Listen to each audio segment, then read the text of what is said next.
Hello students, welcome in class 12th accountancy. And yesterday we start chapter dissolution of partnership firm and we studied about the format of realization. And today we will study that how we record the journal entries to prepare of realization account. So today we start journal entries for preparation of realization account. Then first entry is transfer of assets. Look at the format of realization account, and first journal entry is for transfer of assets. Then sundry assets excluding cash, bank and the fictitious assets are transferred. यहाँ पर जो हम realisation में sundry assets को transfer करते हैं वो cash, bank balance को छोड़कर और fictitious asset profit and loss का debit balance, advertisement suspense account and deferred revenue expenditure and any other partner current account. These are the fictitious assets. These are not transfer. And remaining assets, for example, assets are given land and building, plant and machinery, furniture and fittings, bills receivable and sundry creditor. And first of all, you remember that these assets are transferred at book value. ये जो value है यहाँ पर जो उसकी assets की value ली जाती है, बुक वैल्यूज़ ली जाती है. अगर इसमें कोई प्रोविज़न माइनस किया हुआ है तो वो प्रोविज़न को माइनस करने से पहले ट्रांसफरिंग करेंगे. तो यहाँ पर हमारी जर्नल एंट्री होगी realisation account debit,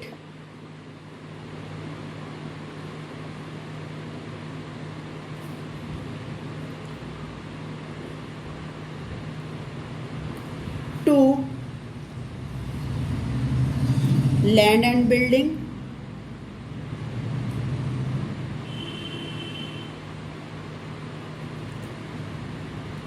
plant and machinery,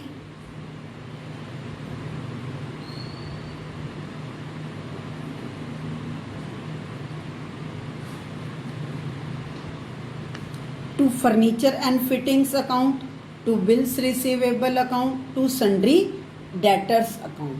All these assets are taken at book values and narration is written assets are transferred.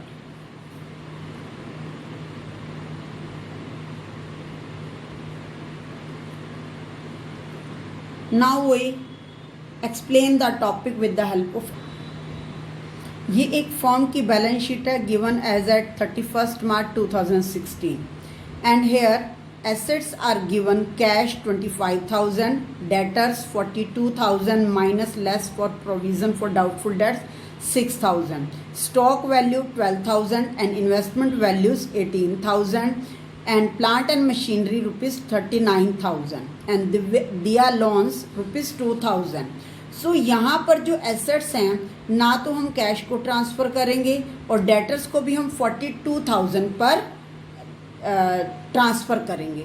तो journal entry become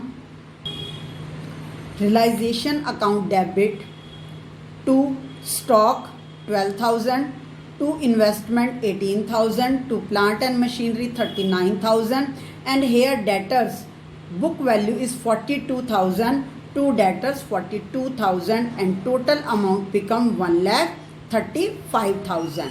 So you understand how we transfer the assets to realization account. Balance sheet में जितने भी liabilities होंगी, outside liabilities, external liabilities including provision, तो ये हमने transfer करने हैं. कौन कौन सी होती हैं external liabilities? Sundry creditors, bills payable, bank overdraft, outstanding expenses, partner relative loan. यहाँ पर पार्टनर का लोन नहीं है, पार्टनर के रिलेटिव का लोन है. And provision for doubtful debts, provision for depreciation, investment of fluctuation fund. Now we understand the journal entry. Journal entry is sundry creditors account debit, bills payable account debit, bank overdraft account debit, outstanding expenses account debit, partners relative loan account debit, provision for doubtful debts account debit, provision for depreciation account debit, investment fluctuation fund account debit to realization. Now we understand this concept with the help of example.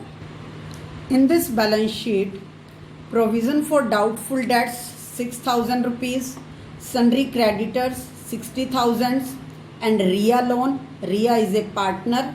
Journal reserve 15,000, investment fluctuation fund 2,000, RIA capital and दिया capital. तो RIA का ये loan, ये तो partner का loan है. Now we transfer provision for doubtful debts. Journal entry become provision for doubtful debts account debit rupees 6,000. After that sundry creditors account debit 60,000, and next journal reserve is not transferred. Investment fluctuation fund account debit 2,000 rupees. To realization account 68,000. So this is the entry of transfer of liabilities. Now next is the sale or realization of assets. हमने assets को transfer कर दिया, liabilities को transfer कर दिया. Next क्या होगा, हम एसेट्स को सेल करेंगे और एसेट्स को रिलाइज करेंगे. तो उसकी एंट्री क्या होती है, सेल करके कैश या बैंक अकाउंट हमें रिसीव होगी, कैश अकाउंट डेबिट और bank account debit to realization amount. यहाँ पर हमने वैल्यू कौन सी लिखनी है, जो हमारे को उससे रिलाइज्ड हो जाएगी. तो अब इसको एग्जाम्पल से देखिए. एग्जाम्पल है land and building, book value rupees 1,60,000, sold for rupees 3 lakh through a broker who charge 2% commission on the deal. The journal entry क्या होगी इसकी, यहाँ पर लैंड एंड बिल्डिंग की बुक वैल्यू जो थी वो 1,60,000 थी. अब हमने उसको सेल कर दिया 3 लाख. वो भी हमने एक ब्रोकर के थ्रू जो है वो सेल किया है. वो 2% कमीशन चार्ज करेगा. तो पहले हम 3 लाख रुपीज़ में 2% जो है उसको कमीशन दे देंगे. That become 6,000 rupees. तो that means total value realise 2,94,000. First of all, we calculate commission on 3 lakh rupees, that is becomes 6,000, and after that we subtract from 3 lakh from realized value, then its value become 2,94,000. Now we record the journal entry cash account debit, and here nothing is given, so we can debit any one account, cash or bank account. Debit 2,94,000 to realization 2,94,000, and here we write land and building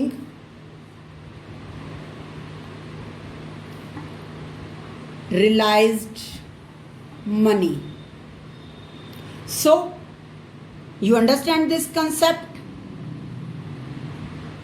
Next transaction is example, investment whose face value was rupees 4,000 was realized at 50%.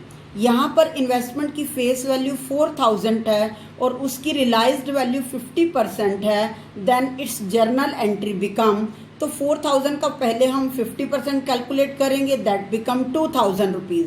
और यहाँ पर हमारे को investment से जो value relies हो रही है 2,000 रुपीज़ ही हो रही है. Then we give the journal entry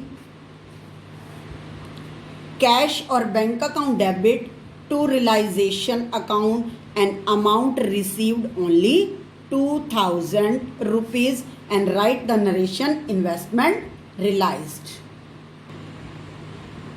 Here next example, debtors amounting to rupees 1,40,000 were handed over to debt collection agency. हमने 1,40,000 के जो डेटर्स थे वो एक कलेक्शन एजेंसी को कलेक्ट करने के लिए दिए, विच चार्ज 5% कमीशन. वो 5% कमीशन चार्ज कर रहा है. द रिमेनिंग डेटर्स रुपीज़ 47,000, जो रिमेनिंग 47,000 के डेटर्स हैं, out of which debtors of rupees 17,000 could not be recovered. 47,000 के डेटर्स में से 70,000 रुपीज़ जो डेटर्स थे वो कुछ भी रियलाइज्ड नहीं हुआ because the same become insolvent. वो 17,000 के जो डेटर्स थे वो इंसॉल्वेंट हो गए हैं। नाउ अब हम इस जर्नल एंट्री को कैसे रिकॉर्ड करेंगे? सबसे पहले हम 1,40,000 के हमने एक एजेंसी को दिया, वो कमीशन चार्ज करेंगे 5%, ठीक है। उसमें से 47,000 में से 17,000 हमारे जो हैं वो क्या हो गए हैं? बैड डेट्स हो गए हैं। तो यहाँ पर हम सबसे पहले 1,40,000 पर 5% जो है वो हम उसकी कमीशन को कैलकुलेट करेंगे। So we calculate commission 1,40,000 multiply by में 5 बाय में 100, ये 5% कमीशन है। तो firstly we charge 5% commission, that become 7,000। That means remaining amount realize 1,40,000 minus 7,000, it become 1,33,000। And remaining 47,000 के जो डेटर्स थे उसमें से 17,000 बिल्कुल डेट्स हो गए हैं, वहाँ से नथिंग रियलाइज्ड है। तो ये भी हम 17,000 यहाँ से माइनस कर देंगे। Remaining amount received 30,000। Then total debtors amount received 1,63,000। Now we give the journal entry of rupees 1,63,000। Then journal entry become cash और bank account debit. Here amount realised 1,63,000। तो हेयर वी राइट कैश और bank account debit 1,63,000 to realisation account 1,63,000. So we write here debtors realized is equal to 1,33,000 plus 30,000 is equal to 1,63,000. I hope you understand this concept. Now next concept is furniture of rupees 70,000 was sold rupees 68,000 by occasioner and occasioner's commission amounting to rupees 2,000. यहाँ पर furniture की book value थी 70,000, money realised हुई 68,000, वो भी किसके through? ओकेशनर के द्वारा। और ओकेशनर कौन होता है? जो एक पर्सन होता है जो एसेट को सेल कराने में हेल्प करता है। सो ओकेशनर ने अपनी कमीशन 2,000 रुपीज़ चार्ज करनी है। Then in this entry amount realize 66,000 from furniture, क्योंकि 68 में से भी हमने 2,000 रुपीज़ ओकेशनर की कमीशन पे कर देनी है। Then we give the journal entry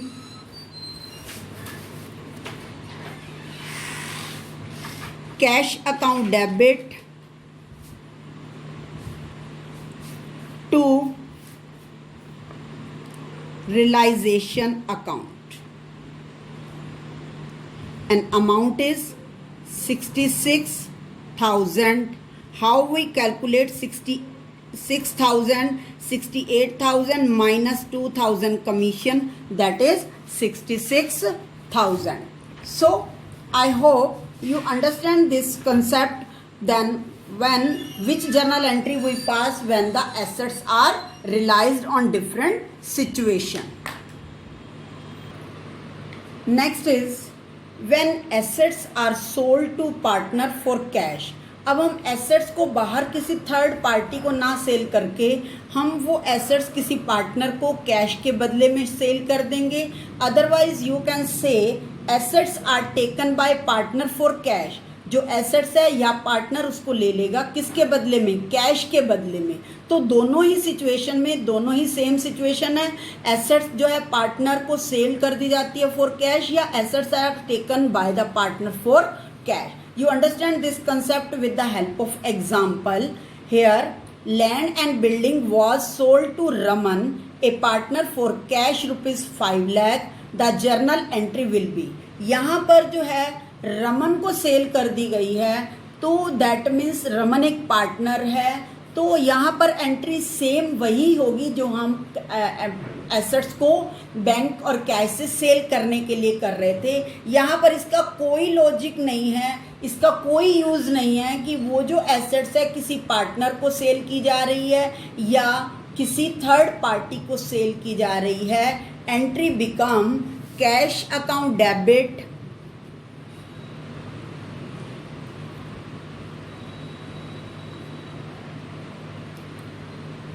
to realization account, amount is rupees 5 lakh. So I hope you understand this concept. Next situation is when asset is taken over by a partner. Asset जो है किसी partner के द्वारा ले ली जाती है, तो हम इसको कैसे रिकॉर्ड करते हैं? We record in realisation account, partner capital account और current account debit to realisation. यहाँ पर उस कंसर्न पार्टनर का नेम आएगा जिस पार्टनर ने उस एसेट को लिया है। अब यहाँ पर एसेट को बाहर सेल नहीं किया जा रहा, पार्टनर उसको रिसीव कर लेता है कि इससे क्या होगा, उसके अमाउंट पेएबल हो जाएगी। तो एंट्री होगी पार्टनर्स कैपिटल अकाउंट और current account debit to realization. Now you understand this concept with the help of example. Stock worth rupees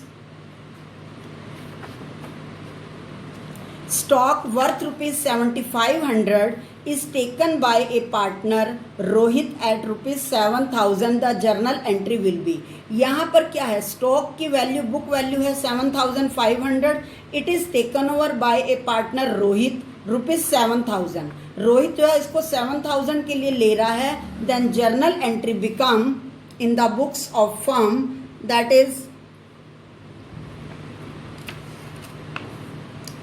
Rohit capital account debit